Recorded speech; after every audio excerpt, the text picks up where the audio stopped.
How often do we blame everything wrong in the world, violence, injustice, addiction, on someone else, the government, the other, fate, bad luck?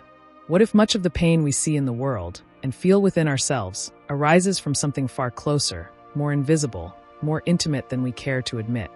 A side of ourselves we deny, repress, or project. What if the shadow we refuse to see becomes the seedbed of individual and collective suffering? This unseen force, lurking just beyond our conscious awareness, shapes our decisions, fuels our fears, and drives our relationships. And unless we bring it into the light, we will keep suffering patterns over and over. Welcome to the unfolding journey, where each video is an invitation to dive deep into the layers of self, consciousness, and the inner worlds that shape our outward lives.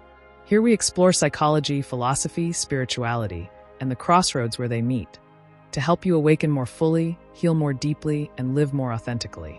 I'm your guide or host, and today we journey into the shadow, into what Carl Jung called that part of the psyche that holds what we refuse to face, and how that refusal causes suffering. Carl Gustav Jung, the Swiss psychiatrist, proposed that the human psyche consists not only of what we consciously know, the ego, our identity, our social self, but also of deeper layers, the personal unconscious and the collective unconscious. Within that personal unconscious resides what Jung called the shadow, the aspects of ourselves we don't know or won't admit. The shadow contains impulses, desires, traits, memories we reject, because they conflict with our self-image, cultural norms, moral ideals, or because they are painful, shameful, or socially unacceptable. Importantly, the shadow isn't inherently evil. It's simply that which is undeveloped, unresolved, or unrecognized. It includes strengths. We may hide talents, power, creativity, and weaknesses, anger, envy, greed, laziness. It is everything we are not comfortable acknowledging in ourselves. Internal conflict and psychological tension. When aspects of our shadow are repressed, pushed away from awareness, there arises an internal conflict. We believe ourselves to be good, moral, compassionate, and yet we feel impulses, thoughts, or emotions that contradict these beliefs. To maintain the belief, we ignore, deny, or rationalize. But the shadow doesn't disappear.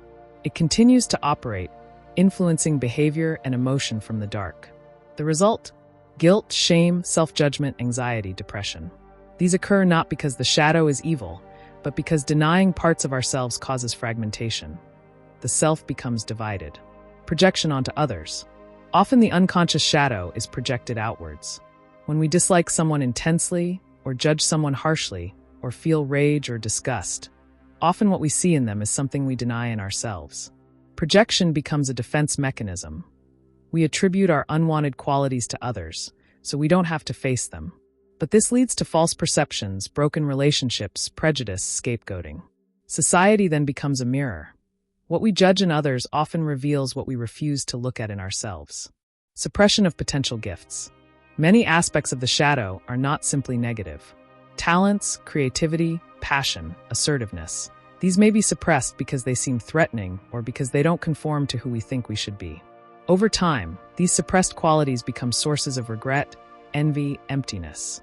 People often say, "I wish I was more courageous," or "I wish I could express myself," not realizing that these are hidden in the shadow.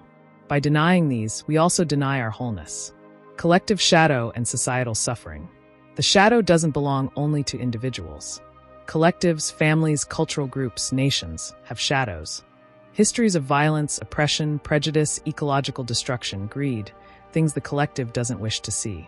When collective shadows remain unacknowledged, they fester in systems of injustice, cycles of violence, social inequality. National myths, propaganda, denial of historical wrongdoing. These are manifestations of the collective shadow, and they inflict suffering on huge numbers of people. Why we avoid the shadow? It's uncomfortable to look at our shadows. Some reasons. Fear of what we might find, shame, remorse, humiliation. Ego protection. Our identity depends on a certain image we maintain. Admitting weakness or darkness seems threatening. Social norms. Culture tells us what is acceptable. We internalize these and push anything outside them into the shadow. Ignorance. Sometimes we simply don't recognize that these things are part of us. They're unconscious. The process of integrating the shadow. Jung called the process of becoming conscious of the shadow integration. It's not a one-time event, but a lifelong work. Some steps. Awareness. Begin to notice recurring patterns. Anger, guilt, envy, jealousy. When you feel strong emotions, ask, what part of me is this? Reflection and journaling. Write about your feelings, dreams, moments of discomfort. Dreams in Jungian psychology are especially meaningful because the unconscious often communicates through symbols and narratives during sleep. Projection recognition. Notice when you find yourself judging someone harshly. Pause and see whether this mirrors something within. Practice owning the projected trait. Shadow work practices. Therapy, guided meditation, active imagination, a Jungian technique, creative expression, writing, art, movement. These provide safe space to engage with what's hidden. Cultivate compassion. The shadow is not the enemy. It's a part of self that wants healing. Welcome it with kindness, not condemnation. Integration into life.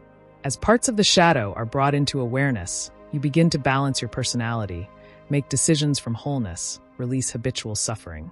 Personal relationships. For example, someone may always blame their partner for emotional coldness, never recognizing their own defensiveness or fear of intimacy. This projection causes conflict, distance, and pain for both. Addiction and self-destructive behavior. Sublimated anger or shame may turn into compulsive behaviors. Drinking, overeating, self-harm, because the underlying unmet need or fear hasn't been acknowledged. Cultural level conflicts. Racism, xenophobia, ideological polarization. People project unwanted parts of themselves, like greed, fear, insecurity, onto other groups, and this fuels hatred, wars, discrimination. Psychosomatic illness. Unaddressed emotional trauma or repressed emotions often manifest in the body as illness, chronic pain, immune issues. The mind and body are not separate. What is denied in psyche finds expression elsewhere. Societal denial of ecological reality. The shadow of overconsumption, the denial of interconnectedness, denial of environmental damage, lead to climate crisis. Because we don't want to face consequences, we ignore or project blame away, we continue patterns of destruction. Recognizing and integrating the shadow can bring profound relief and liberation. Greater psychological wholeness. You feel more authentic, less torn between what you pretend to be and what you feel. Inner conflicts subside. Freedom to choose. Instead of repeating unconscious patterns, you have awareness and hence choice. Relationships improve. Creativity and energy release. What was suppressed can be channeled into positive forms. Art, service, passion. Empathy and compassion. When you see your own shadow, you stop harshly judging others. You understand their suffering too. This fosters compassion and healing in relationships and society. Resilience, acknowledgement of suffering. Own suffering and what's hidden builds psychological strength. You are less likely to be overwhelmed when life's hardships arise. Shadow work isn't about embracing evil or becoming nihilistic. It's about recognizing what is already there and bringing light and consciousness to it. It's not a path for instant gratification. Integration takes time, patience, often grief. Sometimes it calls for help from therapists or wise guides. Shadow integration does not mean acting out all your impulses. Rather, it means recognizing them responsibly, owning them, deciding what to do with them without pretending they're not there.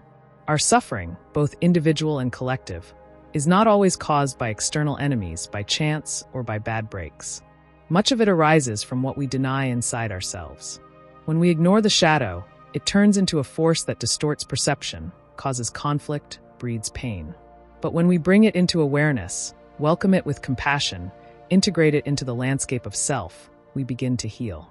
Through that healing, we contribute not only to our own peace, but to collective healing, to more just societies, kinder relationships, deeper ecological responsibility. If this exploration of the shadow resonates with you, if you sense in your life patterns you want to understand, or suffering you want to transform, then know that there is hope and awareness in owning what is, however uncomfortable it may be. Thank you for journeying with me today.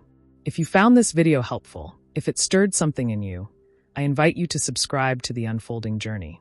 Hit the like button if this was meaningful. Leave a comment below with your thoughts or experiences with shadow work. What emerges when you peer into the hidden parts of yourself? And don't forget to ring the notification bell so you won't miss future explorations on consciousness, healing, and growth. Until next time, may your path be luminous. May you turn toward the shadow, and in doing so find your deeper self.